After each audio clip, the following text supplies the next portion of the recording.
The daughter of an Indian chief visits his doctor. She tells the doctor, "Big chief, no fart."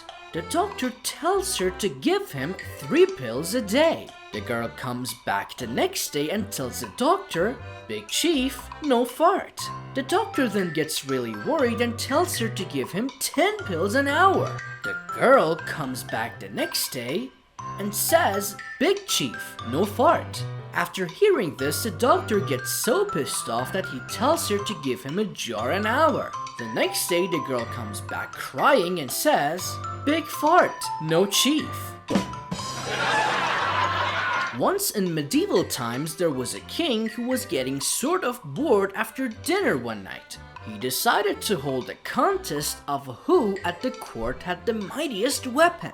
The first knight stood up and proclaimed that he had the mightiest weapon. He pulled down his pants and tied a 5-pound weight around it. The weapon thus rose. The crowds cheered. The women swooned. The children waved multicolored banners. And the band played appropriate music. Another knight stood up and yelled that he had the mightiest weapon. He dropped his pants and tied a 10-pound weight to himself. The weapon doth rose. The crowds cheered. The women swooned. The children waved multicolored banners. And the band played appropriate music. After several more knights tried to prove their superiority, the king finally spoke out. "I have the mightiest weapon of all of them." He dropped his pants and tied not a 10-pound, not a 20-pound, not ever a 30-pound, but a 40-pound weight to himself. The weapon doth rose. The crowds cheered. The women swooned.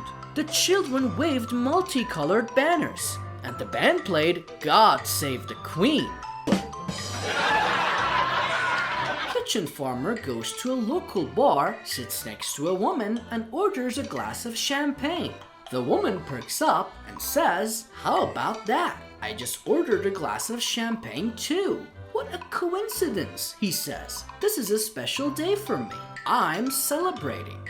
"This is a special day for me too, and I'm also celebrating," says the woman. "What a coincidence," says the man.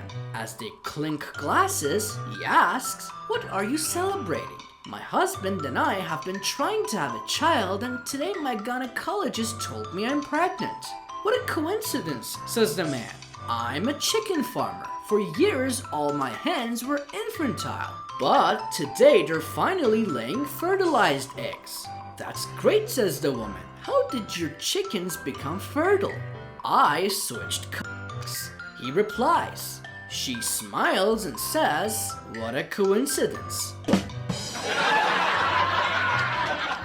Little boy goes to his dad and asks, "What is politics?" Dad says, "Well, son, let me try to explain it this way. I'm the breadwinner of the family, so let's call me capitalism. Your mom, she's the administrator of the money, so we'll call her the government. We are here to take care of your needs, so we'll call you the people. The nanny, will consider her the working class. And your baby brother, we will call him the future." Now think about that and see if that makes sense. So the little boy goes off to bed thinking about what Dad has said. Later that night, he hears his baby brother crying. So he gets up to check on him. He finds that the baby has dirtied his diaper.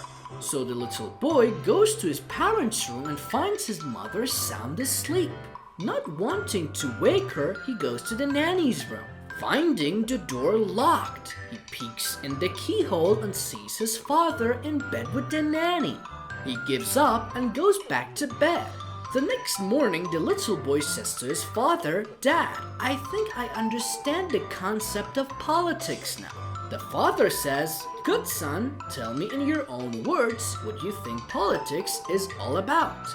The little boy replies, "Well, while capitalism is screwing the working class, the government is sound asleep. The people are being ignored and the future is in deep